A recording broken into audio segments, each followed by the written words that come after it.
we'll start the session. The first presenter will be Dr. Manavi.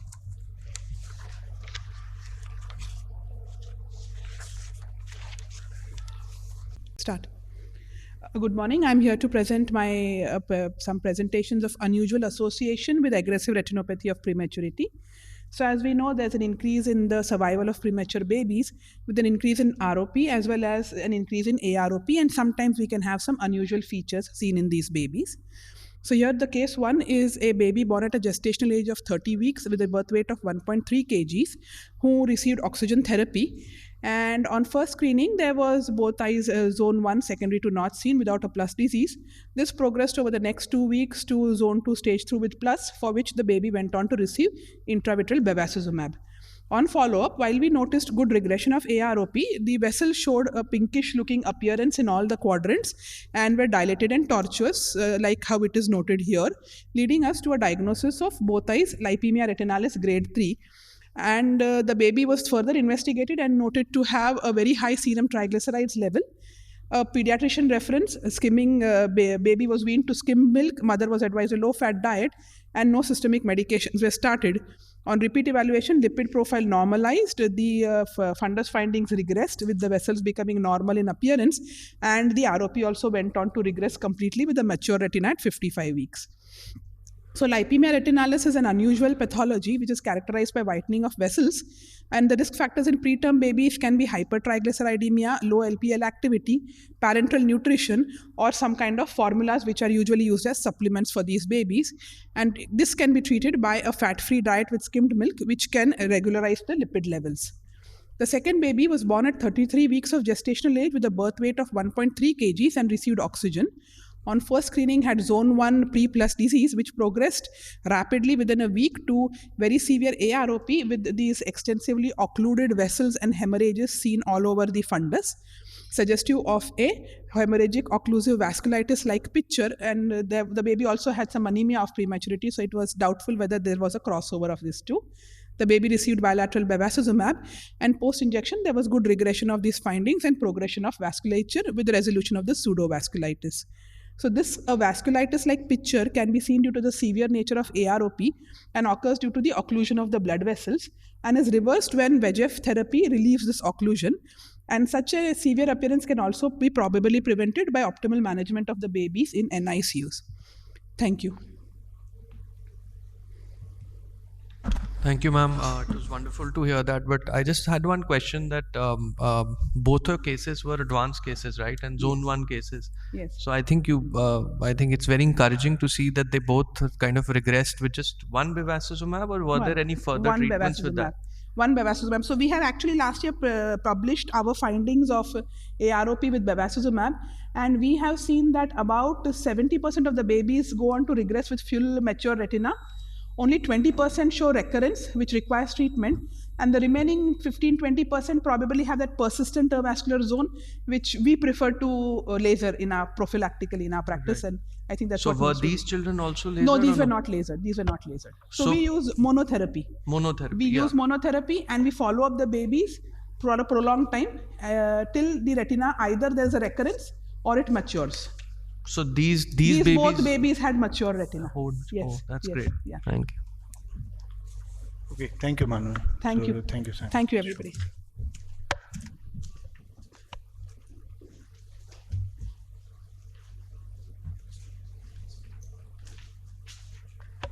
So we'll invite Dr. Rishi Sharma.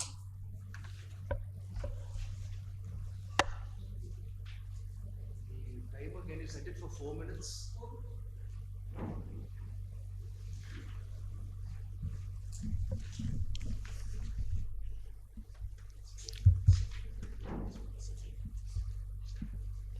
May I start, sir?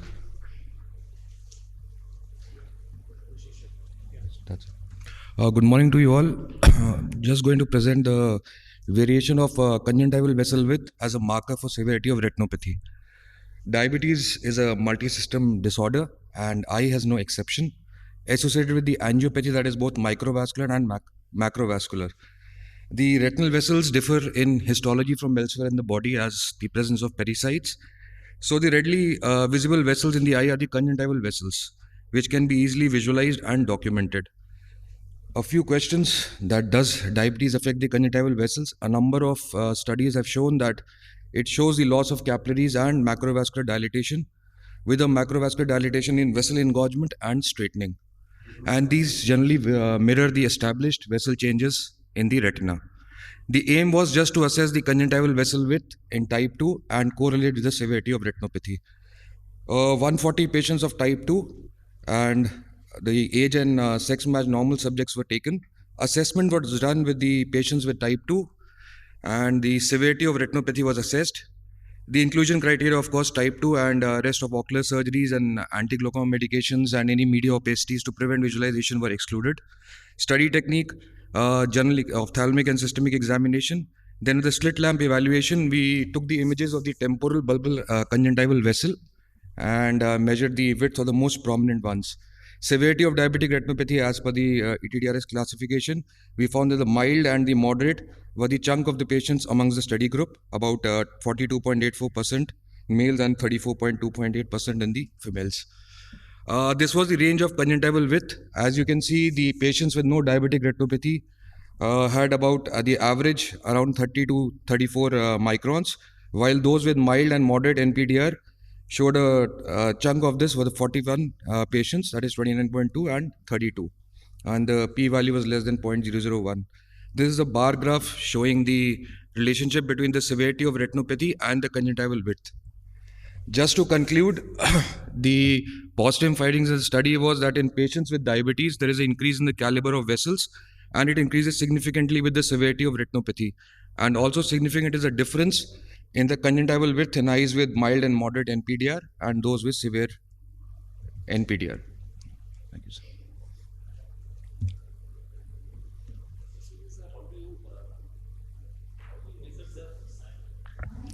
Conjunctival vessel calibers? Sorry, sir? How did you measure the conjunctival vessel calibers? So the caliber was done with a slit lamp. There was a pre-programmed according to which we measured the width of the most prominent one, and accordingly we graded it depending upon the average. There is a mechanical way you measured. Sorry, sir? You just saw it in slit lamp and measured with the slit lamp light width, correct? Measured on the slit lamp, sir. Okay. This be used as a marker for progression? Sorry, sir? Can this be used as a marker for progression, to study progression? Sir, if you are following up the patients for a long period of time, let's suppose he's with a mild NPDR or probably moderate NPDR, if you measure the conjunctival vessel width over a period of time, as seen that with the severity of retinopathy, of course, the conjunctival vessels caliber and the tortuosity and the increases. So over a period of time, you can assess the follow-up for the severity. Do you think that this is anyway linked to any other comorbidity along with diabetes, or it is primarily a diabetic cause? Sir, in this particular study, I'll say we just concentrated on the diabetic patients and excluded the other ones. But then, of course, if we are taking the temporal conjunctival vessels, there can be variations because of the other conditions, like all the environmental conditions as well. So probably that could also alter the study. But in such patients, we could make it out that with the diabetes, the conjunctival vessel width was showing a significant correlation. Okay, thank you. Thank you, sir. Thank you. Can you come and sign your just attendance, please? You can call the next. We can invite Dr. Trisha Ghosh.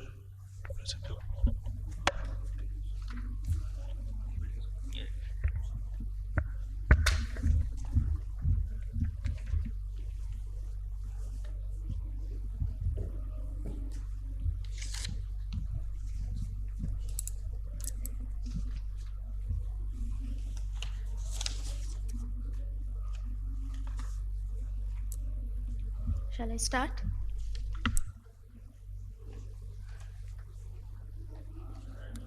Good morning, everyone.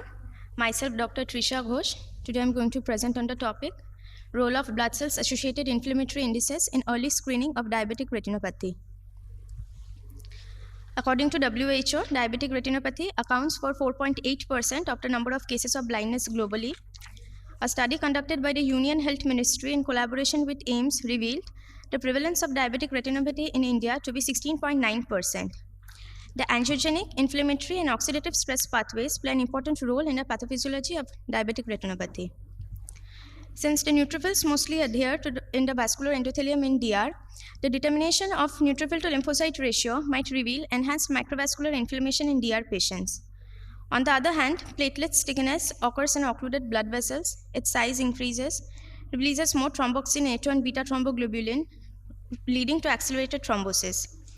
Therefore, the measurement of the mean platelet volume and platelet to lymphocyte ratio might provide a diagnostic indicator of diabetic retinopathy. The aim is to study the role of inflammation in the pathogenesis of DR. The objectives are to evaluate the relationships between DR and platelet to lymphocyte ratio, neutrophil to lymphocyte ratio, and mean platelet volume, and to compare these values between DR and non-DR subjects. It was a cross-sectional study conducted over patients attending the ophthalmology OPD of a tertiary care hospital. Patients with definitive diagnosis of type 2 DM were screened for DR and were divided into DR and non-DR group. And the blood samples obtained from these patients were analyzed. Patients with family history of hypertension and diabetes, type 1 DM, severe systemic disease, glaucoma, trauma, pregnancy, malignant tumors, cardiovascular and cerebrovascular diseases, liver and kidney dysfunction, recent surgery, infection, severe stress, and smokers were excluded from my study.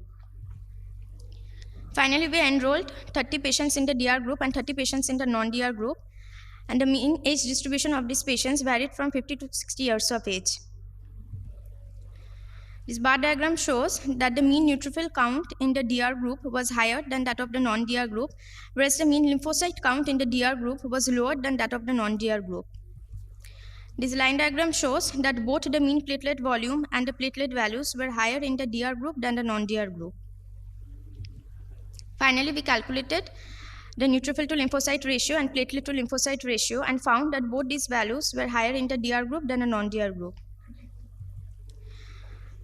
A recent hematoanalysis conducted by G et al. Indicated that MPV values were significantly more in the DR group in comparison with healthy controls and in diabetic group without retinopathy. Liu et al. Indicated that MPV and NLRR values were more in patients with DR than in type 2 DM patients without DR. Liu et al. Showed, as compared with type 2 DM patients without DR, the values of MPV, NLR, and PLR were much higher in patients with DR. In our study, the association of mean platelet volume, neutrophil to lymphocyte ratio, and platelet to lymphocyte ratio were that of diabetic retinopathy was investigated, and we found that the DR group had significantly higher MPV, NLR, and PLR values as compared with the non-DR group. Thus, routine blood examination could provide effective information to assess risk stratification of the disease and early screening of diabetic retinopathy. These are my references. Thank you for your kind attention. So how do you have, there are many other systemic conditions which can, associated with diabetic, which can give this marker raise or inflammatory mediator increase. So history of the patient, only by taking history of the patient. many times patients may not be aware that he has so many other systemic conditions. It can't be very generalized marker. Yeah, but actually we just asked the patients that whether he had any previous diseases or not. Okay, sure. Will it have any therapeutic implication, your study? Sorry, I can't understand. Therapeutic implication does it have? Therapeutic. I mean, what sir wants to say is that how do you kind of, this data, how do you kind of correlate with the current management protocols or, the assessing the It's only disease? for early diagnosis so that it does not progress, we can diagnose it. No, but then you can just do a simple blood sugar test and diagnose, no? Why do you want to go in for these parameters? Only, but all patients with diabetes does not have diabetic retinopathy, so that's why we are. So you basically need so that is what we want to know. So you're basically trying to say that people who have these parameters high have higher incidence of diabetic retinopathy. Yes. But the cases that you took, were they newly diagnosed diabetics or were they known diabetics? No, they were non-diabetic patients. With a certain years of diabetes. Yeah, for 10 to 11 years of diabetes. So that's also a long-term diabetic. No? Right. Thank you. Thank you. So I invite, sure.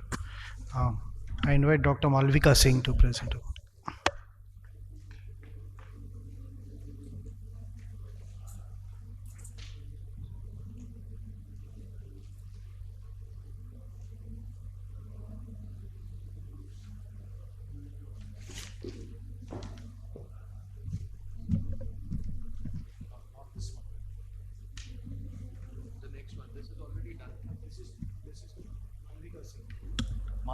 Malvika Singh. Corneal hysteresis.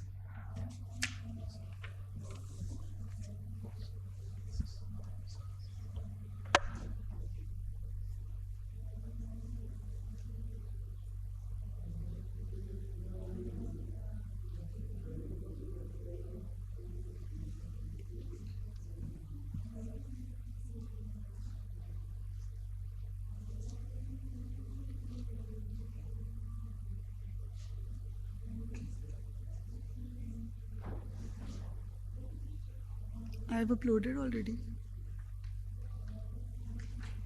Then I'll give it to you right now. We can call Dr. Shafi Chopra. Dr. Shafi Chopra. Not there. We can have Dr. Samiksha. Sure.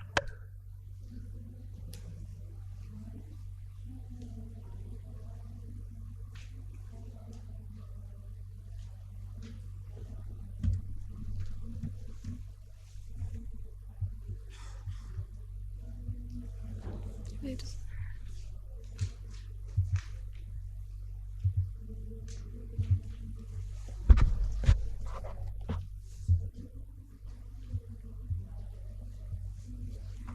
So, good morning everyone. I'll be presenting on incident. It's on slideshow only. Excuse me.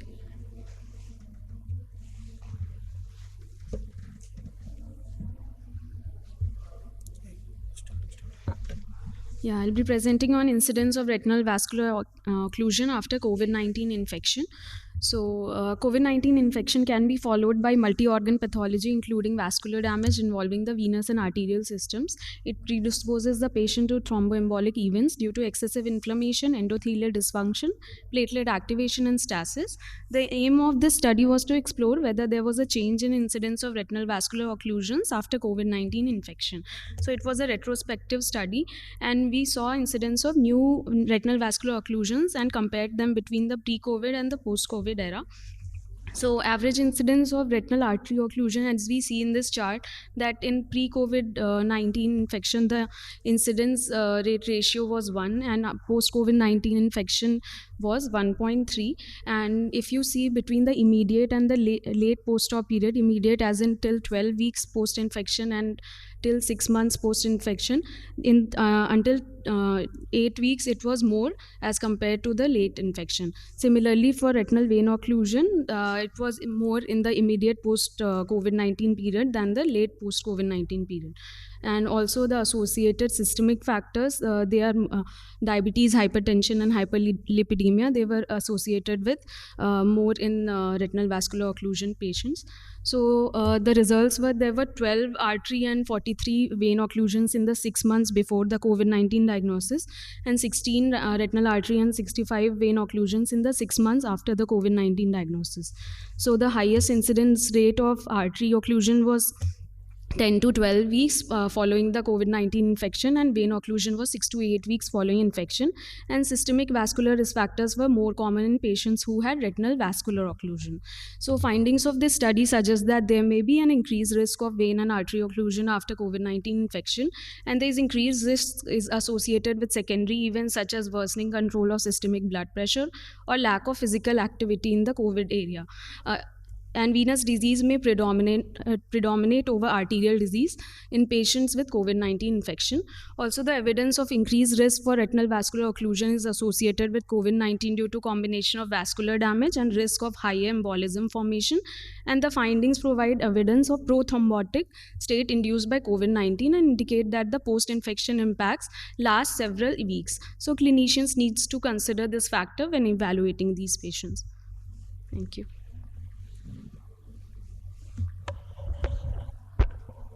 How many of these patients did they undergo vaccination in between? You never looked into that. We didn't compare that data. Vaccination was one of the main reasons they have found associated with vasculitis or any vascular event happen in the patient. I have one question. See, this is a study done basically the people who came to the hospital. So that can be due to the any means maybe a sudden by chance also. So if we want to do the incidence study, either we go in a proper community and ask them or check overall, or maybe we compare with the total number of patients came along with them. Means I don't think even sometimes you may see retina people see lots of people coming with the retinal detachment. So I cannot say that okay, this 2 months retinal detachment rate is higher. So if we want to see that incidence in a community, I think the study should be done community wise. Also, one more marker was the difference statistically significant between the pre and post COVID six months? Yeah, it was not for 6 months, but 10 to in the early post COVID-19, like 6 to 8 weeks, it was more common. And no, after, disease wise, I mean, yeah. Like artery occlusion per se, was the difference statistically significant? I think that was not studied. No, So that could be studied. Other thing is that, I mean, I do agree to sir that it cannot be a single clinic based, but obviously this has to be a clinic based study. But the only thing is that six per se, if you see even a 12 cases data of 6 months for CRO is quite high. You know, so that is quite high. And if you actually see post COVID, it's not like it's changed too much. So I think that is also one part I think which we need to, because RVOs, yes, you would see more commonly, but 12 CRAOs in 6 months is quite high. Number. That's quite high data. Yeah. So I think then we really need to see whether we are frankly diagnosing CRAO properly. I mean, all of us. Frankly, if the incidence is so high, you know. So thank you. Okay, thank you. Thank you. So we invite Dr. Malvika Singh to present again.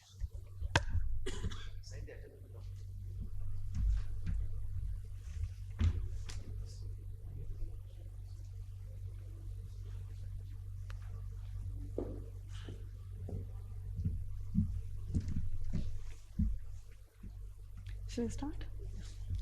Good morning, everyone. I'll be presenting my paper on corneal hysteresis as a novel, innovative, non-invasive biomarker for the severity of diabetic retinopathy. As we know that diabetes mellitus affects a lot of individuals around the globe, and India ranks second in the world among the number of patients with diabetes, nearly 77 million people. Now, cornea, sclera, and lamina cribrosa is made from the same extracellular collagenous matrix. Corneal hysteresis has been shown to be a misnomer, as it is not only the product of the cornea, but that of the sclera also. Therefore, the changes that take place in the cornea, sclera, and lamina cribrosa may be reflected as a change in the biomechanical property of the cornea. And there has been no study to show the correlation between the biomechanical properties of the cornea with the severity of diabetic retinopathy. The aim was to evaluate corneal hysteresis as a biomarker for assessing the severity of diabetic retinopathy. It was a tertiary care center-based cross-sectional study done over a period of 1 year. And we included consecutive patients of type 2 diabetes between 40 to 65 years of age group. And in asymmetric involvement, the eye with the more severe form of disease was included. The exclusion criteria, we excluded any patients of glaucoma, any patients with tear film alterations, ocular surface diseases, including any abnormality of the cornea, patients with any other systemic disease affecting the retinal vasculature, and we only included treatment-naive patients. We did a thorough history and anterior segment and fundus evaluation, and corneal hysteresis was taken using Ocular Response Analyzer, G3 of USA. Sample size was calculated as 88, so we took 22 controls. 22 patients with no DR, 24 patients with NPDR, and 22 patients of PDR. This was the result.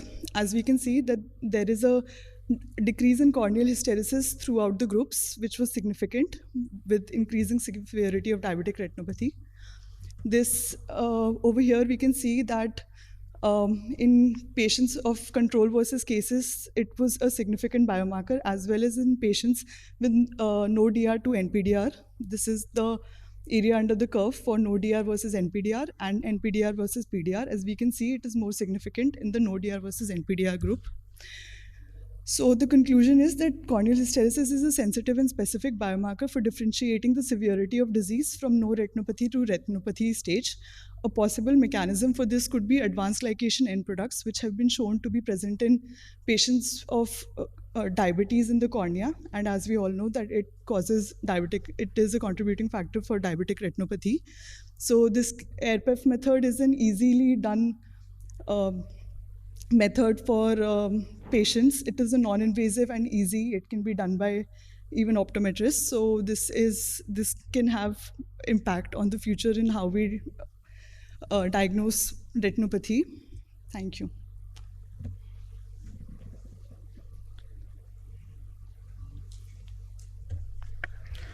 See, this is very debatable till now because even Journal of Ophthalmology 2019 also, if you see, there is an article about diabetic corneal hysteresis does not change much.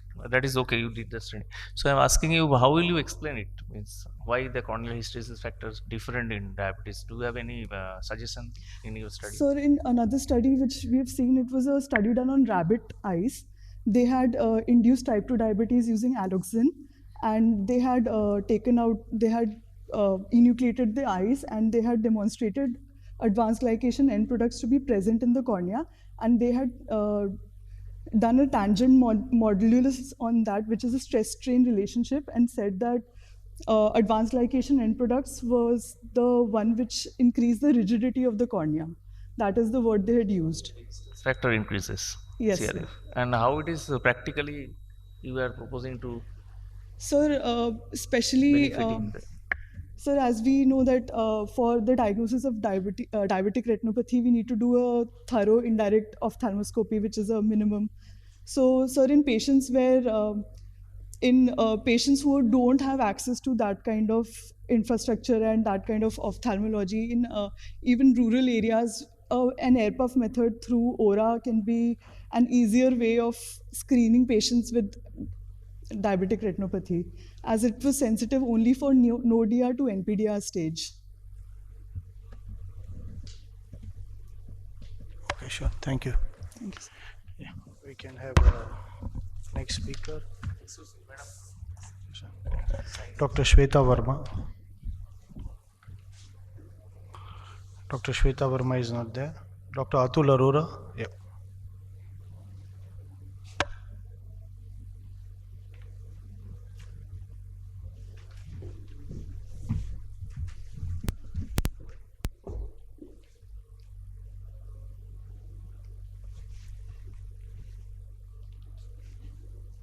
I had uploaded in the preview.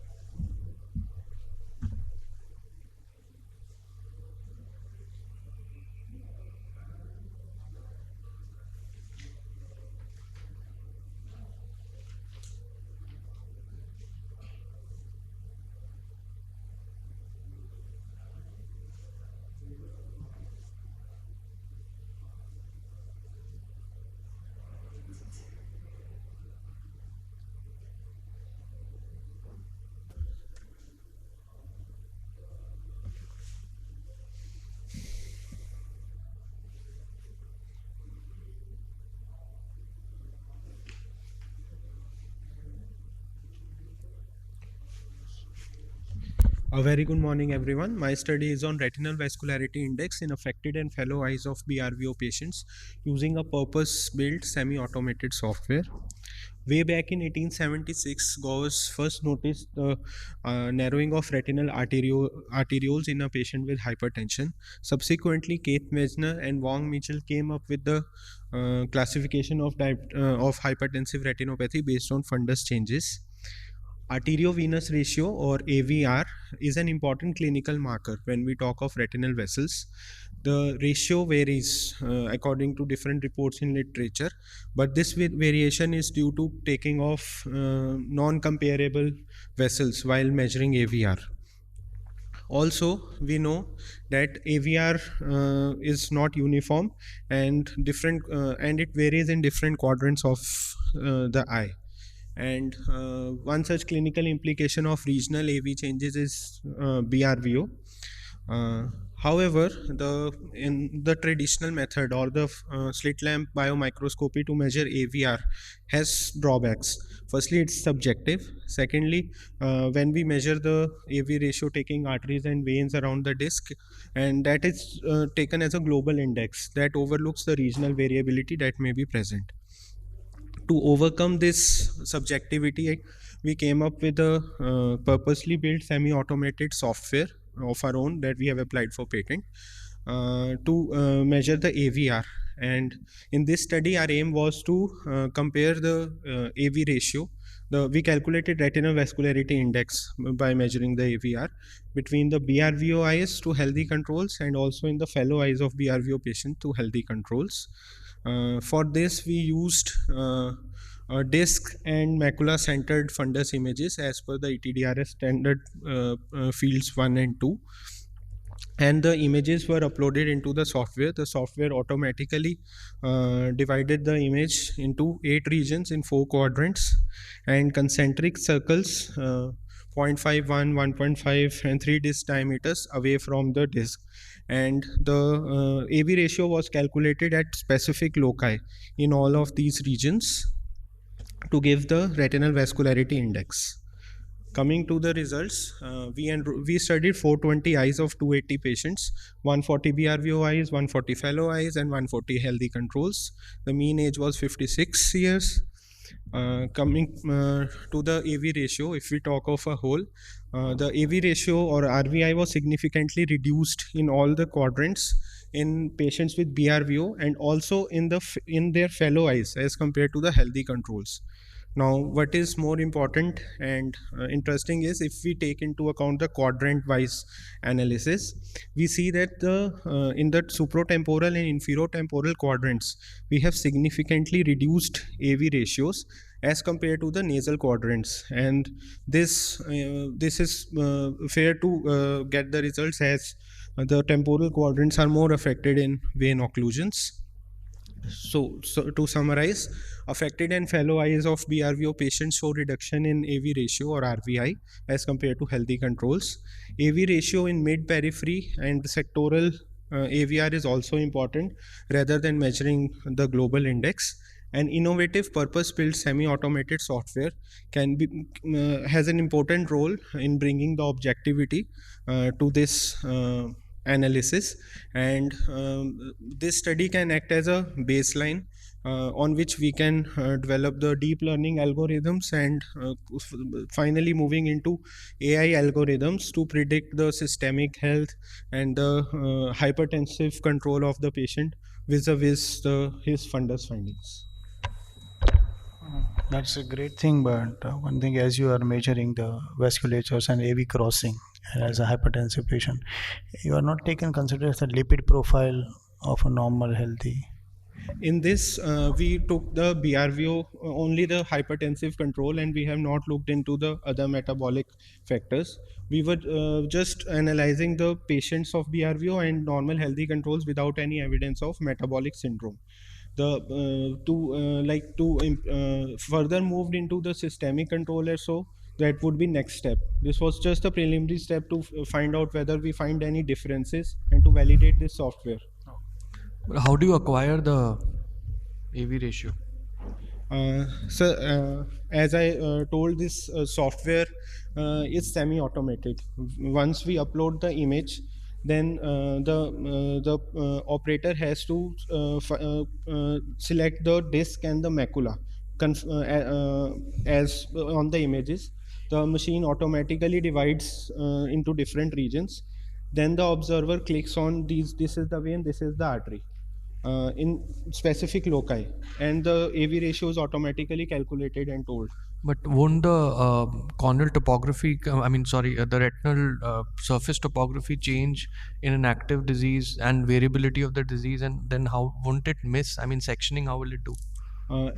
That's why we have multiple loci and different positions. Like if a topography is altered in a particular loci or a sector, we omit that for the analysis, and we can take, like, we have 8 regions and different concentric circles. We only take those vessels that are definitely delineable, and the points can be marked. Like if we talk of BRVO, if we have an overlying hemorrhage and that is obscuring the underlying vessel, then that will not be taken into analysis. That loci can be omitted. But that for that particular patient, then that area is basically missed also. No, that's why we have like in supratemporal quadrant, we have 5 circles. If we miss in 1 or 2, then we have next 2-3 regions to. So we are not missing out on the quadrant, but we are taking different points, and then that's why we have the whole of the like if we summarize all the data, so that's minor differences are omitted. Rather than taking the false values, it's better to leave that, because we have multiple points to take. Even in a single circle, we can take up to 3 points. And does the algorithm also take into account the change in the vessel caliber normally also so my question is, like, how can you study a central 30-degree to a peripheral 60-degree? So the comparisons of the p-values or are quadrant to quadrant. Like if we divide the supratemporal quadrant into 4 parts, then it will compare ST4 to ST4. Okay. ST3 to ST3, like that. Thank you. Thank you. So I'll invite Dr. Sign it. Yeah, Dr. Isha Acharya.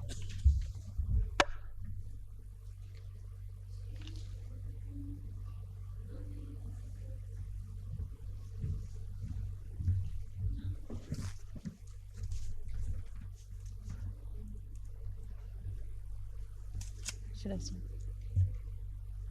Okay, good morning everyone. I'm Dr. Isha Acharya. I am going to present on the paper Variation of Visual Acuity and OCT Biomarkers with Choroidal Thickness in DME. So ischemia and vascular hyperpermeability due to protein leakage in the choroidal interstitium has been reported in cases of DME, but there has been conflicting evidence regarding the central choroidal thickness in DME. Some authors say it is either thickened or thinned, or there is no change at all. And to the best of our knowledge, there has been no study in the literature to analyze the association of central choroidal thickness with visual acuity and other OCT biomarkers in DME, hence the present study. So it was a retrospective observational study which was divided into 2 groups with a CCT less than 300 microns and CCT more than 300 microns. So inclusion criteria was all patients with center involving DME, and subfoveal CCT was measured using the EDI mode of the Heidelberg Spectralis machine, and no eyes were treatment naive, and CFT was also calculated. Cases of VMT and OCT without any EDI scans, myopia of more than -6 diopters, and other systemic conditions like hypertension and kidney disease were excluded. So these were the OCT biomarkers which were studied: hard exudates, hyperreflective dots, hyperreflective choroidal foci, intracystic choroidal hyperreflective material, and drill, and the EZ and ELM disruptions. So 100 eyes of 83 patients were studied, and group 1 had 54 eyes and group 2 had 46 eyes. Overall mean follow-up was around 13 months, and male preponderance was seen in both the groups. The mean age in group 1 was around 65 years, and in group 2 it was 62, while again male predominance. So on presentation, the poor visual acuity that was seen more with group 2, but it was non-significant. And in PDR, eyes were more commonly seen in group 1, again non-significant. Mean CCT was around 227 in group 1, while in group 2 it was 340, and mean CFT was 448 and 462 in group 1 and 2 respectively.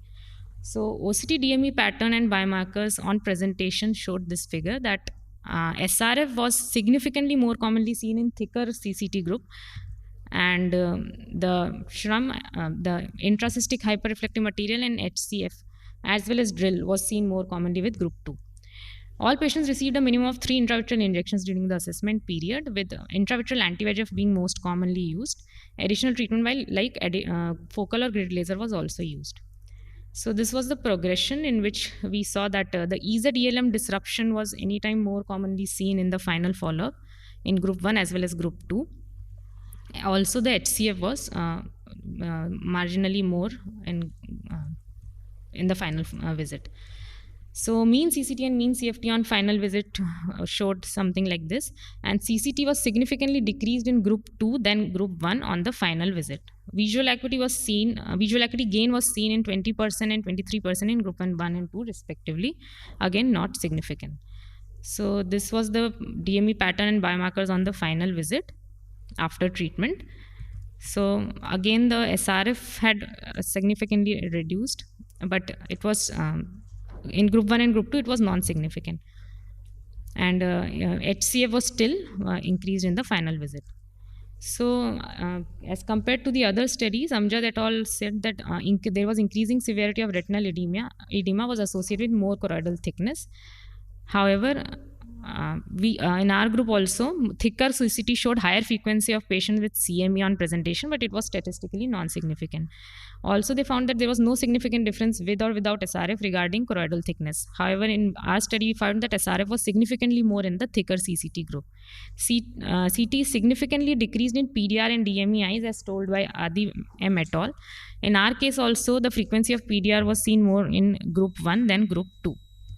And greater choroidal thickness was suggestive of intact choriocapillaries, hence lesser EZ damage. In our case, group 2 had marginally lesser EZ-ELM disruption, but it was totally non-significant. So these were some of the theories given for thicker CCTs and thinner CCTs. For thicker CCTs, it is either more VEGF protein and other inflammatory products in diabetes. And in thinner CCTs, it is most commonly related to a retinal tissue hypoxia, and also the anti-VEGF and laser treatment that these patients receive. So thicker CCTs was associated with relatively increased biomarkers both on presentation and final visit. SRF was seen more often in patients with thicker choroid. Patients with thicker CCT presented relatively more with poor visual acuity. CCT did not significantly affect any OST biomarker as well as visual acuity. And CCT along with OST biomarkers may provide an insight to overall prognosis in DME. Thank you, everyone.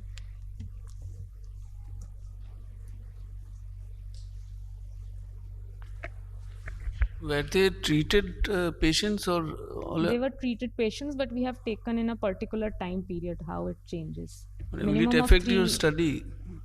Yes, sir. Will it affect the result? But it's like more or less more than 3 intravitreal injections we have taken, a minimum who have taken. So it should affect, as I've already said, that anti-VEGF and laser treatments may affect the CCT. But in our study, there were no treatment naive patients. So more or less the parameters should have been the same for these patients. So the measurement was done after exactly fixed dates or fixed interval after the anti-VEGF? More or less in a 1-year time period.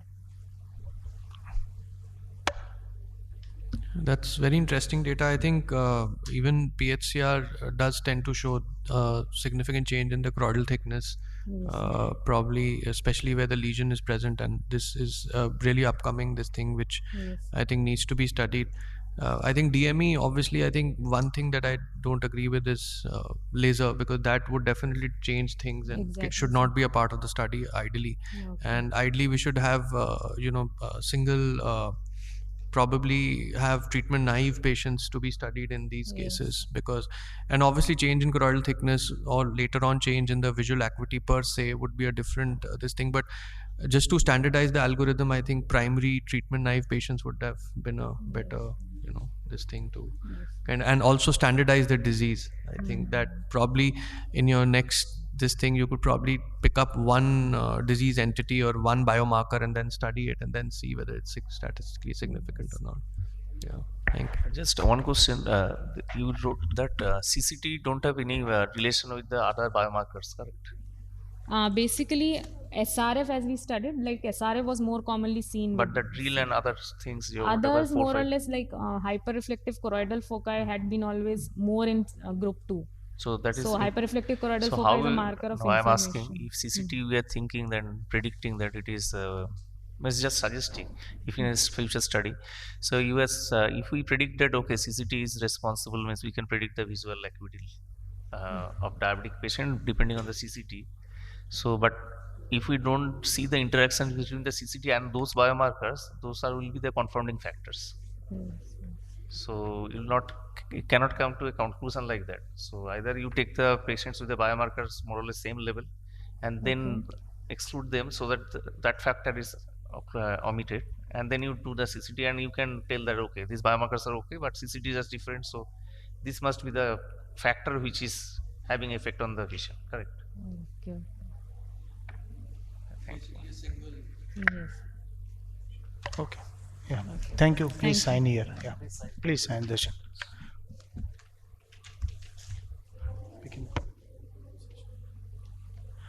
Okay. So we'll conclude the session here. Thanks a lot everyone for attending.